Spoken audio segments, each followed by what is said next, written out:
Hello dear students, आज का जो टॉपिक है वो है phases of cold war. Cold war जिसका पीरियड या टाइम फ्रेम है वो 1945 से लेके 1991 तक होता है। इस पूरे वार को जब हम हिस्ट्री के अंदाज में या हिस्टोरिकल पर्सपेक्टिव में पढ़ते हैं तो कोल्ड वार को 4 स्टेजेस में डिवाइड किया गया है।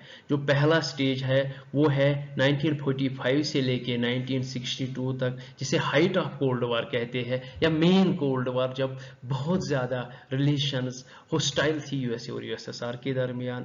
जो दूसरा पीरियड है वो डिटेंट है, वो स्टार्ट होता है 1963 और एंड होता है 1979 में। इस पीरियड में थोड़ी रिलेशन नॉर्मलाइज हो जाती है यूएसए और यूएसएसआर के दरमियान।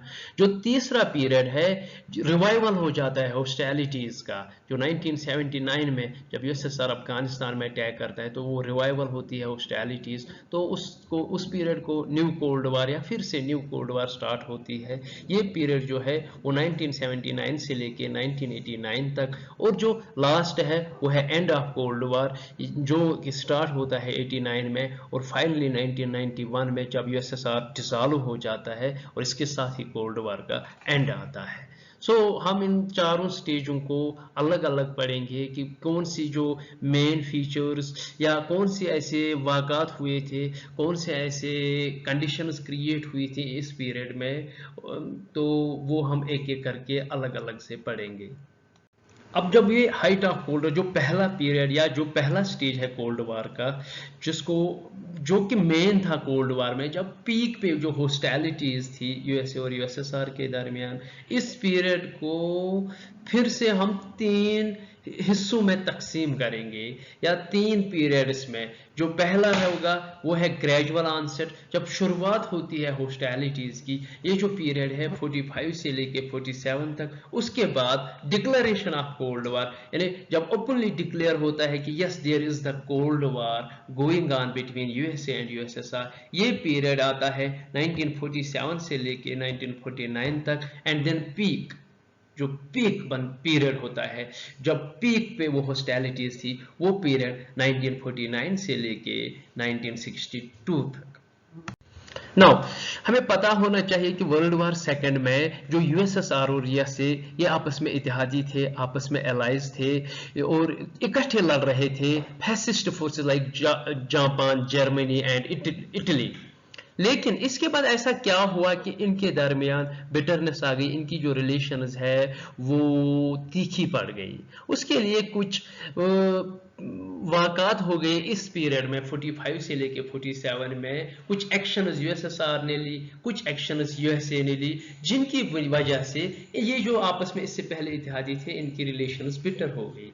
कि सबसे पहले जो था कि चूंकि सोवियत आर्मी ने जर्मनी की आर्मी को ईस्टर्न यूरोप की साइड से वापस धकेला था, लेकिन जब जंग खत्म हो गई यूएसएसआर की आर्मी ने रिफ्यूज किया या यूएसएसआर ने अपनी मिलिट्री को ईस्टर्न यूरोप से विड्रॉ नहीं किया।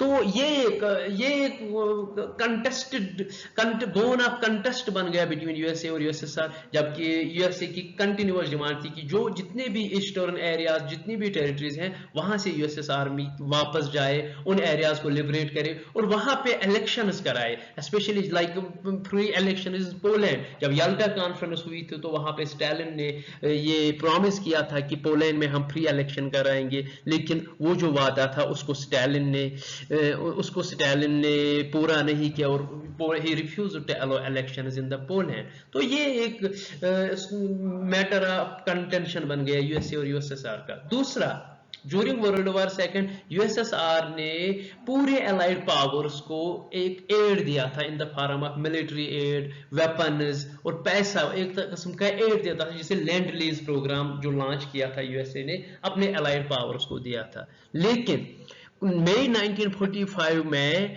यूएसए एब्रप्टली जो लैंड लीज प्रोग्राम है वो यूएसएसआर को स्टॉप करता है। हालांकि ये भी हुआ कि जो जहाज यूएसएसआर की हेल्प के लिए गए थे उनको बीच समंदर में वापस बुलाया गया।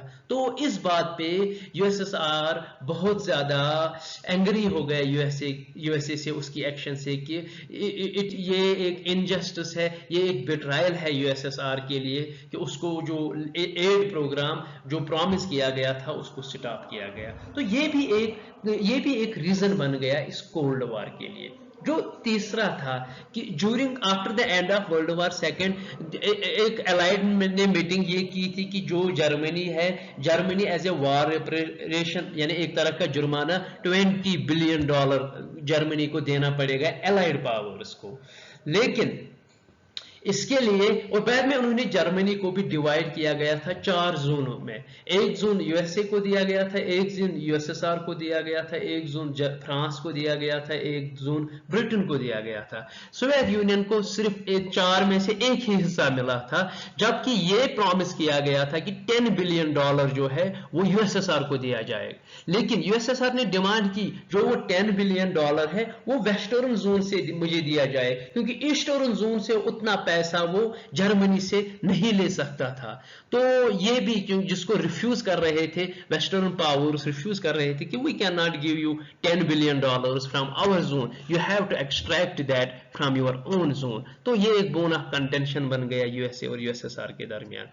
जो चौथा रीजन था जिसकी वजह से बिटरनेस हो गई वो था कि ऑक्यूपेशन जोन, जिस तरह से जर्मनी में सभी विक्टोरियस पावर्स को एक ऑक्यूपेशन जोन दिया गया था, लेकिन जापान में यूएसए ने रिफ्यूज किया कि जापान में यूएसएसआर को भी एक जोन दिया जाए, क्योंकि पूरे जापान को लगभग यूएसए की मिलिट्री ही ने हराया था और वहां पे पहले यूएसए की मिलिट्री गई, यूएसएसआर की मिलिट्री वहां पे बाद में गई। तो यूएसए ने रिफ्यूज किया, यूएसए ने टोटली रिफ्यूज किया कि यूएसएसआर का कोई भी रोल नहीं है जापान में, देयरफॉर जापान में यूएसएसआर को कुछ नहीं मिलेगा। तो ये एक बोन ऑफ कंटेंशन बन गया। उसके बाद एटॉमिक वेपन का मसला।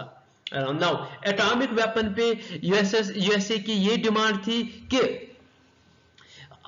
जो एटॉमिक वेपन बनाया था यूएसए ने, यूएसएसआर की ये डिमांड थी कि if I was the allied, अगर मैं आपके साथ इत्तेहादी था, मुझे इस टेक्नोलॉजी के बारे में क्यों नहीं बताया गया। और जब जापान में एटॉमिक वेपन्स का यूज किया गया उस वक्त भी यूएसएसआर को कंसल्ट नहीं किया गया। तो यूएसएसआर को लगा कि this is betrayal, if they are claiming that we are allies, फिर मेरे साथ क्यों मशवरा नहीं होता है, मुझे क्यों कंसल्ट नहीं किया जाता है। और इतना ही नहीं बल्कि ट्रूमैन ने इंटिमेट किया यूएसएसआर को कि आपको हमारी हर डिमांड माननी पड़ेगी, otherwise I have atomic weapon. तो ये एक इशू बन गया, ये एक रीजन बन गया कि कोल्ड वॉर की शुरुआत में। और जो 6th इशू था वो था कि नॉर्दर्न ईरान, अब जंग से पहले ईरान ने न्यूट्रल रहने का वादा किया था, लेकिन चूंकि अलाइड पावर्स को जर्मनी को यूएसएसआर को हेल्प करने के लिए ईरान की टेरिटरी जरूरत थी, तो उन्होंने उस पर हमला किया। लेकिन बाद में ईरान का जो बादशाह था उसने कहा कि अब मैं आपका सपोर्ट करूंगा, लेकिन जब जंग खत्म होगी वर्ल्ड वॉर सेकेंड, तो आप ईरान से अपनी आर्मी वापस करोगे। जब जंग खत्म हो गई, वेस्टर्न पावर्स ने अपनी मिलिट्री वहां से पुल आउट की, लेकिन जो यूएसएसआर है उसने रिफ्यूज किया, उसने नॉर्दर्न ईरान से अपने मिलिट्री को रिमूव नहीं किया। हालांकि बाद में वो करते हैं, लेकिन बहुत ज्यादा प्रेशर के तहत तब तक यूएसए और यूएसएसआर के दरमियान जो रिलेशंस थी वो बिटर हो चुकी थी। नाउ जो सेकंड स्टेज है वो है डिक्लेरेशन ऑफ कोल्ड वॉर। जो ये पीरियड है ये 47 से लेके 49 तक है। इसी पीरियड में ट्रूमैन डॉक्ट्राइन का लॉन्च होता है। ये ट्रूमैन डॉक्ट्राइन जिसका जो डेट है या जिसका डिक्लेरेशन है मार्च 12, 1947, जब यूएस लेजिस्लेचर में ट्रूमैन अपनी स्पीच देता है और इस स्पीच में ये देता है कि the objective of the foreign policy of USA would be protecting the democracy and liberty everywhere. जहां पे भी डेमोक्रेसी खतरे में हो, जहां पे भी लिबर्टी खतरे में हो, ये जिम्मेदारी है यूएसए की कि उनको वो सपोर्ट करे, उनको वो प्रोटेक्ट करे। बेसिकली उन दिनों सिविल वार चल रहा था ग्रीस और टर्की में, जहां पे कम्युनिस्ट और जो नॉन कम्युनिस्ट हैं उनके दरमियान सिविल वार चल रहा था। और चूंकि उससे पहले उन एरियाज में ब्रिटेन की इन्फ्लुएंस थी, लेकिन वर्ल्ड वार सेकेंड में ब्रिटेन बहुत कमजोर हो गई थी और ब्रिटेन ने ये कहा I will not be able to provide security to these nations, therefore what to do. इसने यूएसए, क्योंकि एक पावर वैक्यूम वहां पे क्रिएट हुआ था, तो यूएसए ने वहां पे इंटरवेंशन की उस वैक्यूम को फिल करने के लिए। They supported, it launched it support to both Turkey as well as Greece. और इसी दौरान अप्रैल 3 1948 में मार्शल प्लान लॉन्च होता है। मार्शल प्लान के तहत इकोनॉमिक असिस्टेंस मिलती है उन कंट्रीज को, स्पेशली ये जो पहला टारगेट वो ग्रीस और टर्की ही था, लेकिन इसके बाद ये ओपन था, कोई भी कंट्री इसको एक्सेप्ट करती है। तो मार्शल प्लान और दिस ट्रूमैन डॉक्ट्राइन्स के साथ ही डिक्लेयर हो जाता है कोल्ड वॉर, और जो कंटेनमेंट यानी preventing the communism becomes the cornerstone of US foreign policy. इसके बाद पीक ऑफ कोल्ड वॉर, ये जो पीरियड है ये 1949 से लेके 1962 तक। इस पीरियड में जो होस्टाइल रिलेशंस थी वो एट इट्स पीक थी। अगर हम देखेंगे जो पहला इवेंट इसमें हुआ वो बर्लिन ब्लॉकेड था, जब बर्लिन को पूरा ब्लॉकेड किया, बर्लिन के रेलवे नेटवर्क को, जो उसका रोड नेटवर्क था पूरा उसको ब्लॉकेड किया, और इसके अगेंस्ट एयर ड्रॉप करना, यानी जितने भी बर्लिन को, जो वेस्टर्न बर्लिन थी उसको जितना भी एड की जरूरत थी, फूड की जरूरत थी, उसको एयर ड्रॉप किया गया। लगभग ये 10 महीने तक ये ब्लॉकेड चला। तो ये एक मतलब बहुत ज्यादा जब होस्टाइल थी रिलेशन वेस्टर्न और ईस्टर्न ब्लॉक के दरमियान। उसके बाद 4 अप्रैल 1949 को नेटो की एस्टेब्लिशमेंट होती है, नॉर्दर्न अटलांटिक ट्रीटी ऑर्गेनाइजेशन, जिसके तहत ये एक सिक्योरिटी ट्रीटी थी, जिसके तहत या कलेक्टिव डिफेंसिव मैकेनिज्म, इसमें जो मेनली वेस्टर्न पावर्स थे कि अगर कि कोई एक कंट्री पे अटैक करेगा that would be treated as attack on all. उसके बाद एटॉमिक वेपन का एक्सप्लोजन, यानी यूएसएसआर भी एक एटॉमिक पावर बन जाता है जब 1 अगस्त 1949 को पहला टेस्ट करता है। और इसके बाद अक्टूबर 1 1949 को चाइना में कम्युनिस्ट रेवोल्यूशन आता है, माओ जेडुंग वहां पे टेक ओवर करता है। इसी तरह से नॉर्थ कोरिया जहां पे कम्युनिस्ट गवर्नमेंट है वो साउथ कोरिया पे अटैक करता है अगस्त 1953 में। तो नॉर्थ कोरिया साउथ कोरिया की जो जंग है वो एक पीक बन जाता है, जहां पे नॉर्थ कोरिया को कम्युनिस्ट सपोर्ट करते हैं और साउथ कोरिया को वेस्टर्न पावर सपोर्ट करते हैं। जो north Korea south Korea 38 parlours को डिवाइड करता था। और इसी तरह से वियतनाम वार स्टार्ट होता है। यहाँ पे भी नॉर्दर्न वियतनाम और साउदर्न वियतनाम, नॉर्दर्न वियतनाम को कम्युनिस्ट सपोर्ट करते थे और साउदर्न वियतनाम को वेस्टर्न पावर सपोर्ट करते थे, जो 17th पार्लर डिवाइड करता था नॉर्थ वियतनाम और साउथ वियतनाम को। ये जंग होती है। और जो पीक हाईएस्ट जब पूरा लगा था कि एक न्यूक्लियर वार होने वाली है बिटवीन वेस्टर्न, वो है क्यूबन मिसाइल क्राइसिस।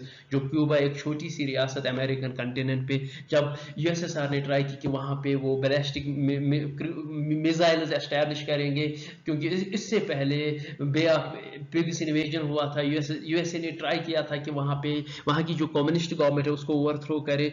इसीलिए क्योंकि वहां पे कम्युनिस्ट गवर्नमेंट थी, यूएसएसआर ने सोचा कि मैं इस छोटी सी कम्युनिस्ट रियासत को, क्योंकि यूएसए के बैकयार्ड में है, इनको हम सपोर्ट अगर करेंगे तो उसकी प्रोटेक्शन के लिए मिसाइल्स वहां पे एक मिसाइल एस्टैब्लिशमेंट हो जाएगी। लेकिन इस बात को यूएसए ने टोटली इनकार किया, इसको बर्दाश्त नहीं किया और पूरा ब्लॉकेड किया गया। और जो ये पूरी क्राइसिस क्यूबा में 1962 में हुई, तो ये जो क्यूबन मिसाइल ये एक पीक बन गया था कोल्ड वार का। तो ये होता है, इसके साथ एंड होता है पहला स्टेज कोल्ड वार का। Thank you.